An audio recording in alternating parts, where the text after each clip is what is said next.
All right, you savages, we're back. I know. It's been a couple weeks. A lot of people have been asking where we've been. Nothing crazy. Just sometimes life gets in the way. Right now, it's just a hobby. So until we can get it into a point where possibly we could do it as like a full time or as like an occupation, family is always first, and then work is gonna have to come in front of it. So nothing crazy happened. Nelson's in Texas right now. I was traveling in a different couple states for a little bit, so we do apologize for the lack of content, but we're going to get right into it. I'm going to piss some people off possibly this video just by simply forgetting, or missing some stats, but it's not intentional. But we're going to cover everything. We're going to go from MVP talk, standings, power rankings, defensive leaders, and who's the most disappointing so far this season. So let's get right into it. We're gonna start off with biggest disappointments so far. I hate to start on a negative, but let's just get right past it so we can move on to the positives. The biggest disappointment so far in this league, it's the Mighty Ducks, and it's not even close. It's embarrassing, honestly. That team is way too talented. I gave them an A+, and I was gonna be nice, but it's just there's no excuse. I gave them an A+ pre-draft. They had the stat sheets, they had books, they had laptops, they had 2 captains, and they haven't won a game yet. There's no excuse. Now I'm hearing that they're doing some quarterback changes and stuff like that. I don't agree with that. I don't think you need to rewrite the will. It's week, 5, 6? I don't understand why they haven't won a game yet. They took Stick Talk, which is, in my opinion, one of the better teams in the league, to the last drive. And then ever since then, it's been chaos. But it's only week 5, so there's no need to rewrite. I know I'm repeating myself, but there's no need to rewrite the will. You could still turn around. 10 teams to make the playoffs. Way too much talent for them to be winless. Next is the Bandits. They're also winless. I don't even think it's anything that's going back to my original point that you need to rewrite the will. I don't think they're that good right now defensively, but that just comes down to schemes. I looked at their roster. They have the talent to make things happen. They just went back to Eric at quarterback, and he's going to be there every week, which is great because that gives you the consistency I think that a lot of teams need. You know who's leading your offense every week. You don't know if it's, I don't know if this kid's showing up. So I think they're going to be fine. I think it's just getting back into game schemes and just kind of planning a little bit better, but I think they're going to be okay. But they are still a disappointment because they haven't won yet. They're 2. Third is PNG. And honestly, I know they got a lot of hate at the draft, but I don't think their team's that bad. I mean, they lost their first, I think Quan was their first round pick. That's tough. But I think more than anything with that team is that it comes down to consistency and chemistry. I looked at their stats. They've had like 9 people play quarterback. You can't do that. I understand when you're losing games, people stop showing up. So now it's like, okay, this guy's not here this week. Who wants to play quarterback? But it comes down to the captain. Shane, you're my boy. But you got to take control of the team. Say, hey, this is our guy. This is what we're doing. This is how we're going to do it. And this is how we're going to move forward. And then you just got to string one game at a time. Every week, if you have different people showing up and different quarterbacks and the stat sheet was all over the place, it's hard to get in a flow of things based off that. But biggest disappointments, yes, those 3 teams, but it's a draft league. Anything can happen. I don't think any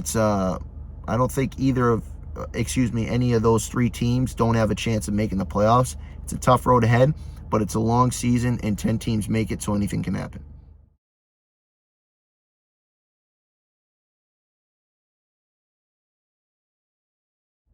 All right, moving forward, let's get into something positive here. Defensive standout so far. I was going to shout out Jeremy. I was going to shout out Nick Sorelli, excuse me if that's not how you say your last name, but they lead the league in picks so far. It might have changed after last week. I know the stats aren't updated, but they've been fucking balling. But more than anything, I want to shout out a specific team. Look at the stats on this team and how many turnovers they create. Dirty Squad. They are fucking scary right now. They picked me off, I think it was 3 times last week. They force fumbles. They play aggressive. And Dennis is starting to turn the ball over less and less and less and less. So we played them. He didn't have one turnover. So that team's looking scary. And they haven't even had Tane, their second overall pick, show up yet.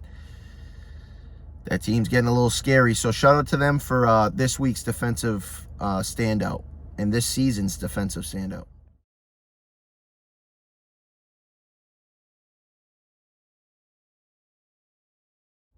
All right, moving forward, MVP talk. Let's get right into it. So far, I would narrow it down to about 6 people, but there's probably 15 people you could put on there.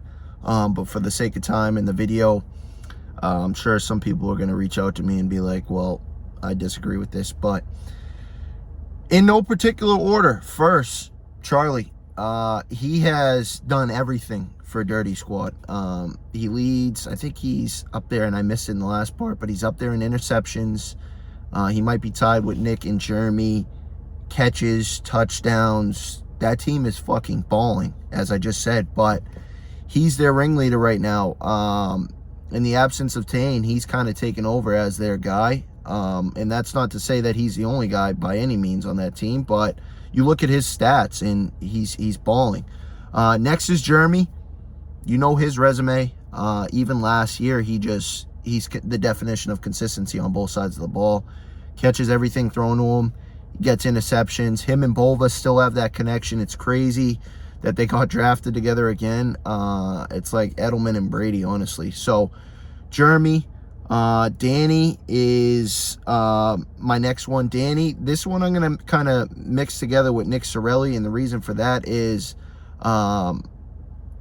Danny drafted a team that he was getting some, and he even said it at the draft, some people were like, they'll be all right. Like, they're undefeated. You have to put him in MVP talk just for the sake that he put together a team that plays behind him. He has an ability where he gets people to rally behind him. Like, people want to play with Danny. People want to play for Danny. And that's huge as a leader. So he's up there as an MVP. But I'll also put Sorelli on there, Nick, because his stats are just crazy right now. Interceptions, touchdowns, everything. He's fucking balling. So we'll add him in there. So that's 3. Jake LaPointe, it goes without saying. He is the defending champ, arguably the defending MVP. He doesn't turn the ball over often. He knows how to lead a team. I've said it a million times. I'm not going to go on and on about it. It goes without saying. He's a leader, and he's an MVP. Carter on Sick Talk is the next one. He's actually a rookie this year, and his stats are insane so far. Same thing, both sides of the ball. And then lastly, Brian Pacheco, Cheeks, leading the league, I believe, in sacks. And I think I just saw him he had like 4 touchdowns in the first half of last week's game. He's a rookie too. So those are my 6. Let me know if you agree, disagree, who you would add on there. But that's who I've narrowed it down to so far.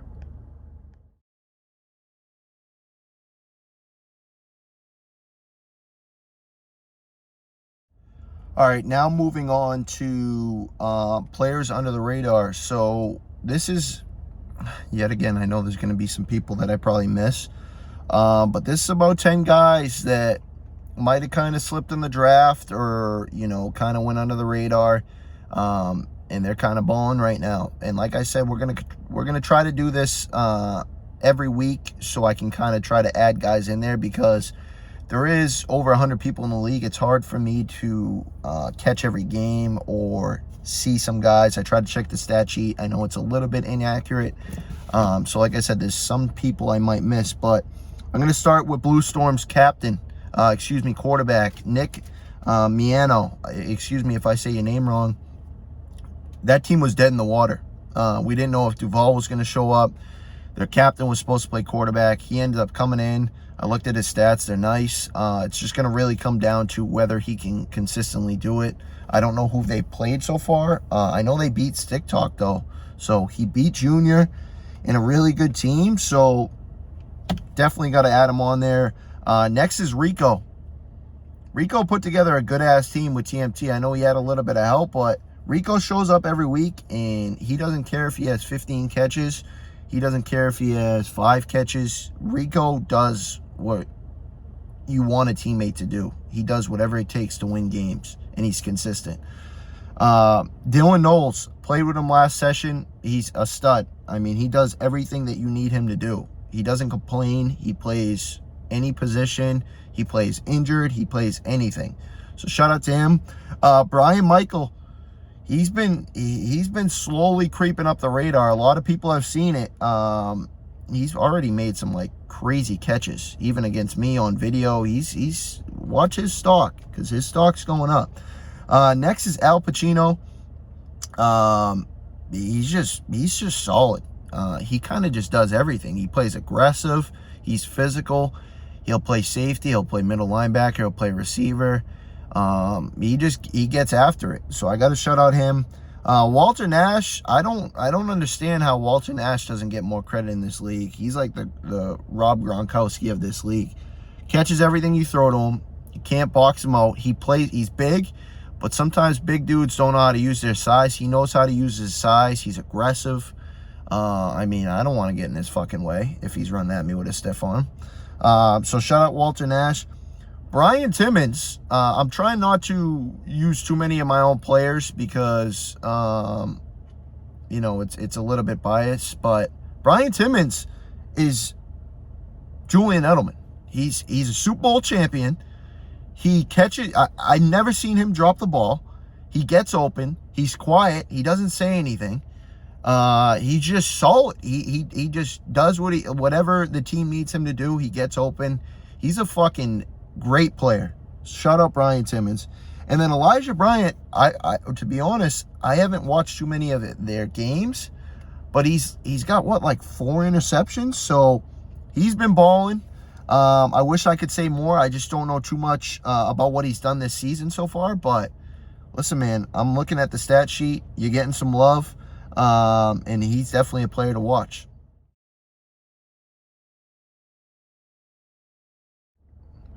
All right, so that cut off, but last person I wanted to shout out was Garrett Berry. Kind of already talked about it on the forum, but he's been balling. He's kind of figured out how to talk his shit, but also keep it football related. And Danny knows, him and Danny got like a friendship where Danny is like, you know, he can kind of look at him and be like, hey, it's go time. And Garrett kind of knows when to shut it off when, you know, the emotions are getting too high. And he's been balling. That was the best thing that could happen, is him getting drafted by Danny kind of late, getting a chance to prove himself, revitalize his career, and that's exactly what's happening. So let's get into power rankings. I'm going to actually start reverse order. Last persona, and I'm going to probably piss some people off with this order, but let me know what you guys think. Last is persona non grata. I'll kind of skip through this because we already spoke about it. I don't think it's the end of the world. They just got to kind of piece some things together. So they're 14, 13's Bandits, 12 is Mighty Ducks. Like I said, we already kind of spoke about them and what they need to do. 11 is Supreme. It goes down to what I said in the beginning of the season, availability. Scott told me they're going to show up, less drinking. We haven't seen any of that yet because I've been partying with them a little bit. So it's like, listen, Scott, I ain't falling for it. It's the same Supreme. It's the same Supreme.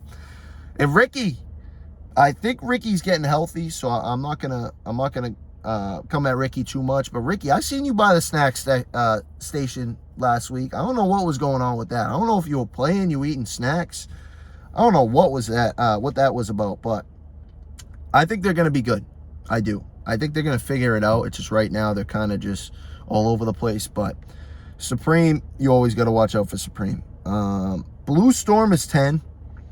They could be higher with their new quarterback, and they've been balling. They just beat a really good stick talk team, but I don't want to get all in on them yet, just because you gotta kind of see they're 2-2 now. Look like they were really bad at first, and now it's like, all right, well, I just don't want to jump on the bandwagon yet this early. So I got them at 10. 9 is Tiger's Blood.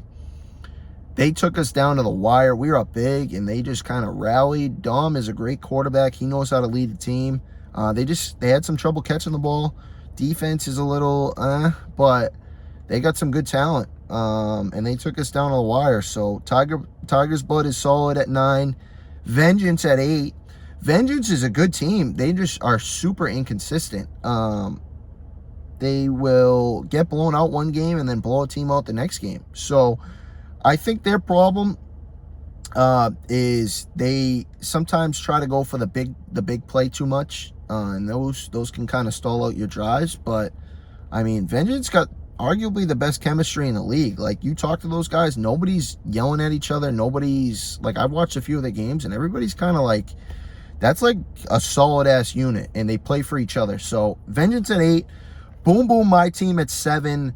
I think that's more because that we've been a little bit of a disappointment. We came out booming week 1, and then next week we lost to Pickle Dicks.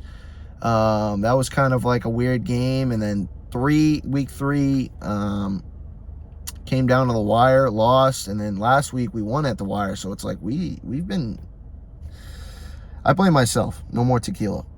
That's all I'll say. 6, Dirty Squad. They could even be higher. Like I said, defense is balling. Dennis is starting to really figure out how to play the quarterback position consistently. Like, he's not turning the ball over as much. Everybody's playing for Dennis. Everybody's, all in on that team. And they haven't even played with Tane yet. I wouldn't even worry about Tane not showing up, because he did the same thing last session. Then he showed up at week like 6 or 7 and had like 15 touchdowns. So they could be higher, but I got them at 6. Pickle Dicks 5. They could also be higher. The problem with them is, and it's not even a problem, it's just, I don't know what's going on with the quarterback position. I think Kyson's their guy. He had a great last week, but I think Coop was playing quarterback, and he was going to be quarterback because Kyson missed a couple weeks or something happened, and then now they're back to Kyson. So that little bit of inconsistency can hurt you at times, but I still got them at 5. Stick Talk at 4. They could be higher. They lost last week. I'm going to mark that off as kind of just a bad week. I think Junior's the best quarterback. I'd probably say Junior's the best quarterback in this league. Pure quarterback. It's just going to come down to, keeping the arguments and all that bullshit aside. But I still think they're fine. I think they could even be higher than 4, but they're going to be good. TMT, Rico. Shout out Rico. I mean, they're consistent. Picking up Vinagro in the 5th round was the steal of the draft. I mean, we thought he was in Vegas and he came back. Now you got Jeremy. You got a bunch of these, they don't have any bad players on their roster. Like, it's just, and then you got a couple superstars. So it's like, that's all you really need. And Bova played in the Super Bowl last year. You have a Super Bowl quarterback. That team's scary. Number 2, I'm putting Drip Check. I know they're undefeated. I understand they're undefeated.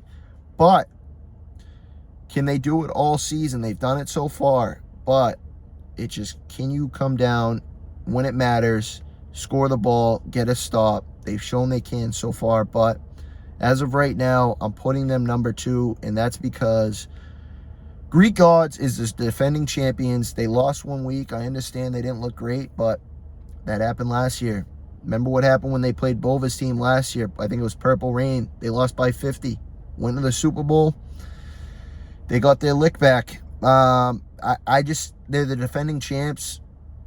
Jake's leading that team.